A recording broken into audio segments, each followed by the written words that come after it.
Hello friends, एक बार फिर से स्वागत है आप सभी का भर्ती आईएएस के इस ऑनलाइन स्टडी प्लेटफॉर्म पर। दोस्तों, हमने साइंस एंड टेक्नोलॉजी की एक लेक्चर सीरीज स्टार्ट की है जिसमें मैं आपको साइंस एंड टेक्नोलॉजी में जो अपडेटेड सिलेबस है वह कवर करा रहा हूँ। और उसी क्रम में यह हमारा आज का कंप्यूटर पर एक टॉपिक मैंने सेलेक्ट किया है आप लोगों के लिए, जिसमें हम पढ़ेंगे कंप्यूटर लैंग्वेजेस क्या होती हैं, कंप्यूटर में यूज़ किए जाने वाला कंपाइलर, असेंबलर, इंटरप्रेटर और ट्रांसलेटर क्या होता है। ये कुछ बेसिक से डिवाइसेस हैं जो कंप्यूटर में यूज़ होती हैं। और कंप्यूटर लैंग्वेज के बारे में थोड़ा इंट्रोडक्शन मैं आपको पहले दे देता हूँ। देखिए, जैसे हम ह्यूमन बीइंग एक दूसरे से इंटरेक्ट करने के लिए किसी भाषा का प्रयोग करते हैं, किसी लैंग्वेज का प्रयोग करते हैं एक दूसरे से बातचीत करने के लिए। उसी प्रकार कंप्यूटर एक मशीन है, लेकिन उससे बात करने के लिए भी एक लैंग्वेज बनाई गई है जिसे हम कंप्यूटर लैंग्वेज कहते हैं। और कंप्यूटर उसी लैंग्वेज को समझता है। यदि आप इस लैंग्वेज का नॉलेज रखते हैं तो आप कंप्यूटर से उसे इंस्ट्रक्शन देकर कार्य करा सकते हैं या काम करा सकते हैं। तो कुछ बेसिक सी कंप्यूटर लैंग्वेजेस, किस तरीके से इनका इतिहास रहा है, हिस्ट्री रही है, और किस किस जनरेशन में क्या क्या लैंग्वेज में चेंजेस आए हैं, कंप्यूटर की लैंग्वेजेस जो हैं किस तरह से इवॉल्व हो करके आज लेटेस्ट जो 5th जनरेशन लैंग्वेज है वहाँ तक पहुँची है, इस पर आज हम डिस्कस करेंगे। तो स्टार्ट करते हैं सबसे पहले मशीन लैंग्वेज, जो कि अपने फर्स्ट जनरेशन लैंग्वेज भी कहलाती है। एक्चुअली ये सबसे basic type of computer language है जिसमें जो कंप्यूटर होता है उसे सबसे बेसिक लेवल पर प्रोग्राम किया जाता है। और इस लैंग्वेज को आप बाइनरी लैंग्वेज भी कहते हैं। इसे बाइनरी लैंग्वेज कहने का कारण यह है क्योंकि यह 2 ही डिजिट पर कार्य करती है, दैट इज़ 0 एंड 1। दोस्तों, इस तरह की कंप्यूटर लैंग्वेज में केवल 0 और 1 के प्रयोग से ही कंप्लीट प्रोग्राम लिखा जाता है। जो भी आप इंस्ट्रक्शन कंप्यूटर को देना चाहते हैं या उससे जो भी आप वर्क फॉलो कराना चाहते हैं उसे आप इंस्ट्रक्शन के रूप में केवल 0 1 0 1 1 1 0 0 इस तरीके से आप प्रोग्राम में लिखते हैं। लेकिन यह बहुत ही कॉम्प्लेक्स आपका एक मैकेनिज़्म है। उसका कारण यह है क्योंकि यह पूरा 0 0 0 0 1 1 1 इस तरीके से लिखा होता है, तो इस में कॉम्प्लेक्सिटी बहुत ज़्यादा होती है, बहुत जटिल होती है यह भाषा। और साथ ही इसमें यदि एरर हो जाती है तो उसे ढूंढना भी बहुत मुश्किल है, क्योंकि पूरी प्रोग्रामिंग थ्रू आउट ऊपर से नीचे तक केवल 0 0 1 1 से भरी होती है।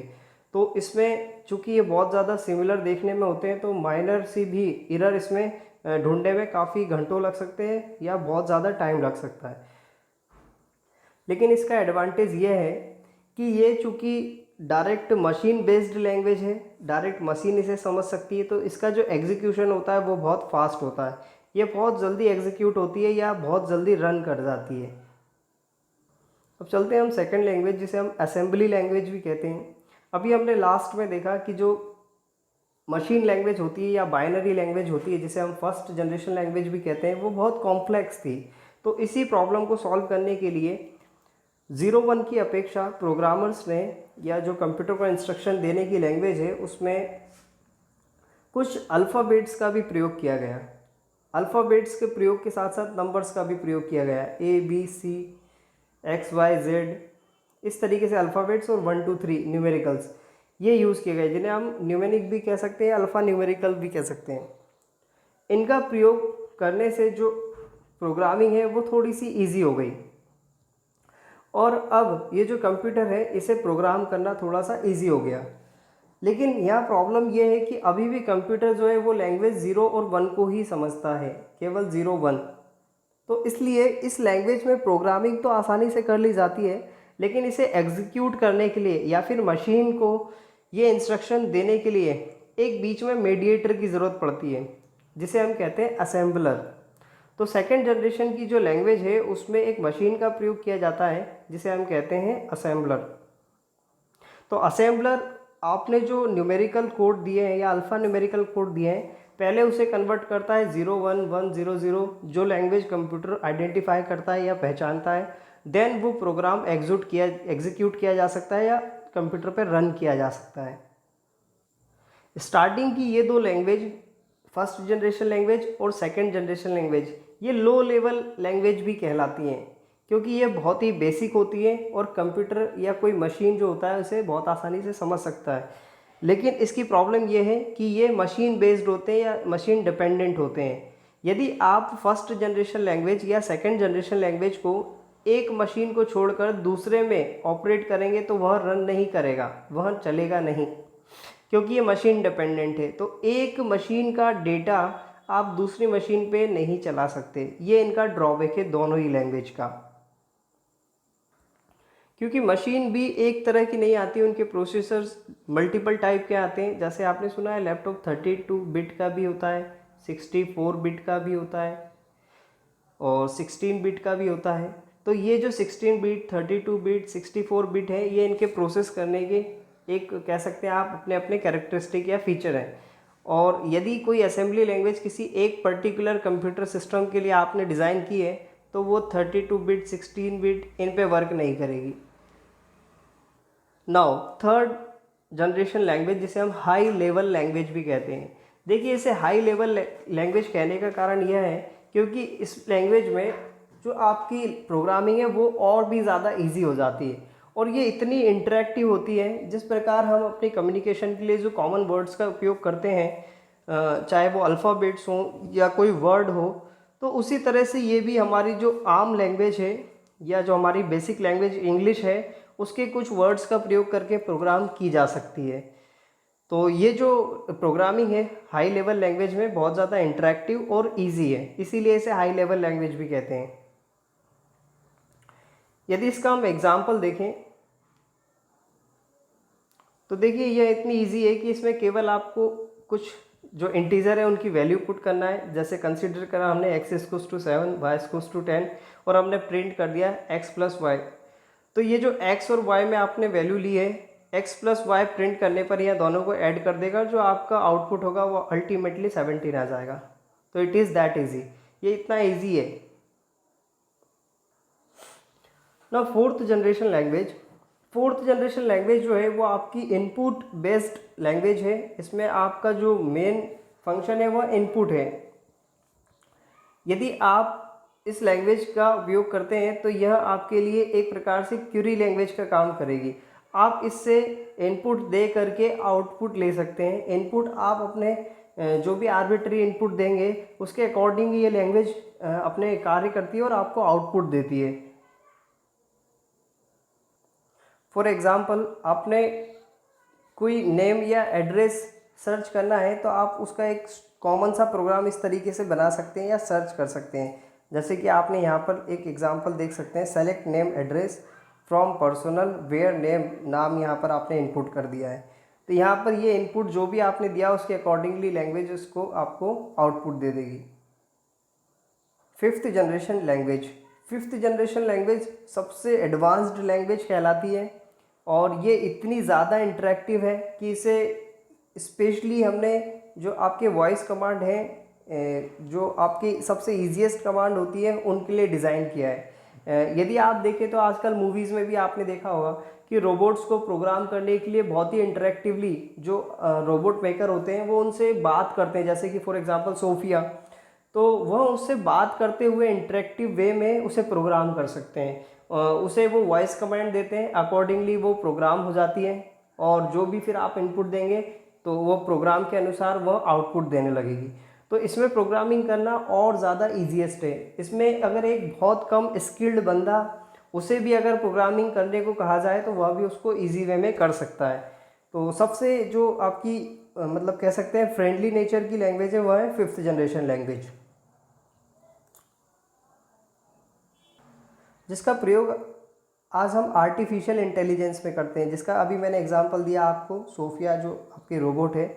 और भी आर्टिफिशियल इंटेलिजेंस जैसे कि वॉइस कमांड का यूज़ करके आप गूगल पे इंटरेक्टिवली काफ़ी सारी चीज़ें सर्च करते हैं।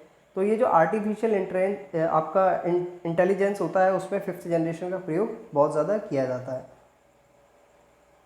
कुछ फिफ्थ जनरेशन जो लैंग्वेज है उनके एग्जांपल्स हैं प्रोलोग, OPS 5, मर्करी। ना मूविंग टू कंप्यूटर डिवाइसेस, कुछ कंप्यूटर डिवाइसेस की बात करते हैं। जैसे ट्रांसलेटर क्या होता है, तो ट्रांसलेटर एक प्रोग्रामिंग लैंग्वेज का प्रोसेसर होता है जिसका सिंपल काम होता है कि एक लैंग्वेज में यदि कोई प्रोग्राम है तो उसे किसी दूसरी लैंग्वेज में कन्वर्ट करना। अभी हमने पीछे देखा पास्ट में कि कंप्यूटर की कोई एक लैंग्वेज नहीं है, मल्टीपल लैंग्वेज है। कई सारी लैंग्वेजेस में कंप्यूटर को इंस्ट्रक्शन दिए जा सकते हैं, लेकिन यदि आप चाहते हैं कि किसी एक पर्टिकुलर आपने लैंग्वेज में प्रोग्राम लिखा हुआ है पर आप उसे किसी दूसरी लैंग्वेज में कन्वर्ट करना चाहते हैं ताकि आपको रिपीटेशन नहीं करना पड़े और उतना ही मेहनत नहीं करना पड़े प्रोग्राम को लिखने में, तो आप इसका उपयोग कर सकते हैं ट्रांसलेटर का। यह सिंपली एक लैंग्वेज को किसी दूसरी लैंग्वेज में कन्वर्ट करने का काम करता है।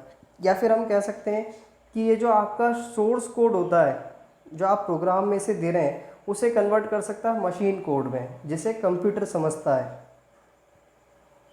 जैसे उदाहरण के तौर पर यदि आप C++ में कोई प्रोग्राम लिखा है और इसे कन्वर्ट करना चाहते हैं C में, तो आप ट्रांसलेटर का यूज़ कर सकते हैं। असेंबलर का यूज़ हमने अभी देखा था सेकेंड जनरेशन लैंग्वेज में कि जब सेकेंड जनरेशन लैंग्वेज बनाई गई तो 0011 इन्हें अवॉइड करके अल्फ़ा न्यूमेरिकल वर्ड्स का यूज़ किया जाने लगा जिसमें अल्फ़ाबेट्स होते थे और न्यूमेरिकल नंबर्स होते थे। लेकिन इस लैंग्वेज को एग्जीक्यूट कराने के लिए या मशीन को इंस्ट्रक्शन देने के लिए हम जिस डिवाइस का यूज़ करते थे उसे कहते थे असेंबलर। तो असेंबलर सिंपली जो सेकेंड जनरेशन लैंग्वेज होती है जिसे हम असेंबली लैंग्वेज भी कह सकते हैं, उसे ये कन्वर्ट करता है मशीन कोड में जिसे मशीन समझती है। तो असेंबलर का सिंपली काम होता है असेंबली लैंग्वेज या सेकेंड जनरेशन लैंग्वेज को मशीन लैंग्वेज में कन्वर्ट करना।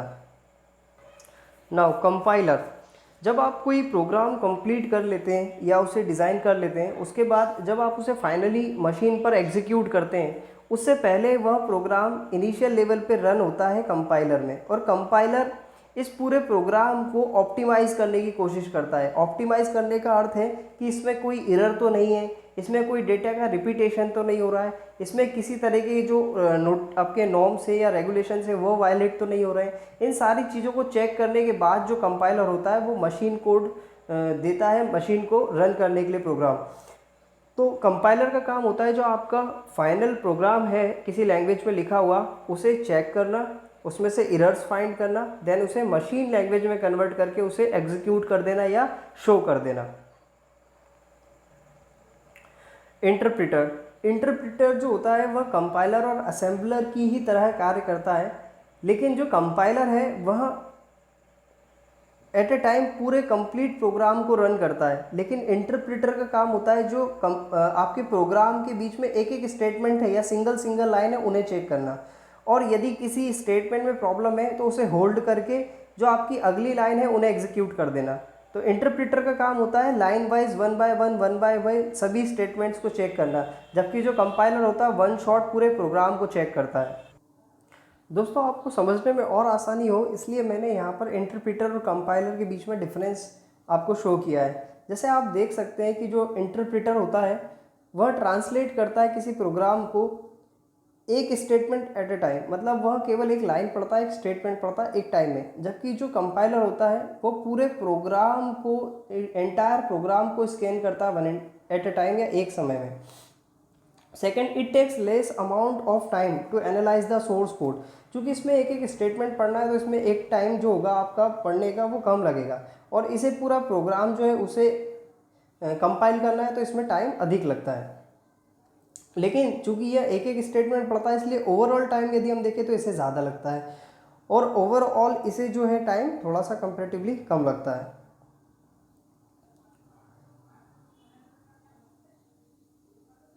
No intermediate object code is generated hence are memory efficient. इसमें बीच बीच में जो होते हैं इंटरमीडिएट कोड जनरेट नहीं होते हैं, इसलिए ये जो मेमोरी होता है उसे सेव करता है या मेमोरी इफिशिएंट होता है। Intermediate object code which further requires linking hence requires more memory. इसमें बीच में इंटरमीडिएट ऑब्जेक्ट कोड जो होते हैं उन्हें लिंक की ज़रूरत पड़ती है या किसी प्रकार के इनपुट की ज़रूरत पड़ती है, जिससे मेमोरी जो होती है वह ज़्यादा खर्च होती है, ज़्यादा आपकी यूज़ में आती है।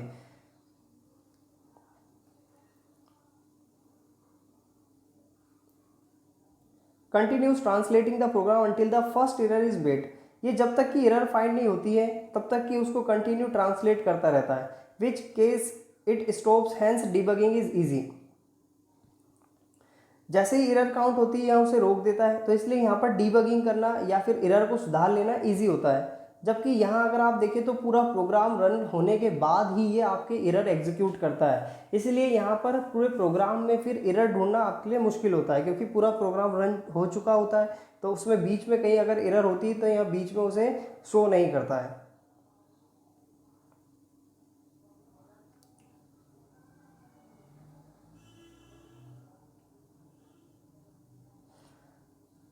Now programming language like Python, Ruby use interpreters. यदि हम बात करें कि किन लैंग्वेजेस में इसे यूज़ किया जाता है तो वह है पाइथन, रूबी। ये आपके इंटरप्रिटर का यूज़ करती हैं प्रोग्राम को एग्जीक्यूट या रन करने के लिए।